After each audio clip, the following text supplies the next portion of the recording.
Hey guys, so welcome to Stack. Today I'll show you how to find hidden apps on iPhone.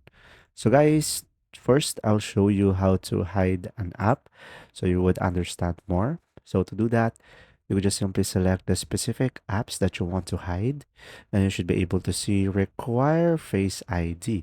So from here, as you can see, you will have an option down below, hide and require Face ID.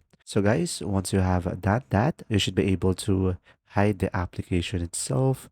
As you can see, you should be able to see the information on what will happen when you hide this app. And now, as you can see, it will be removed. And now, after that, you will just simply go to your app library and now just simply scroll down and you will have an option hidden down below.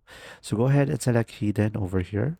And when you tap on that, it will let you face scan your face and you should be able to have the hidden apps over here.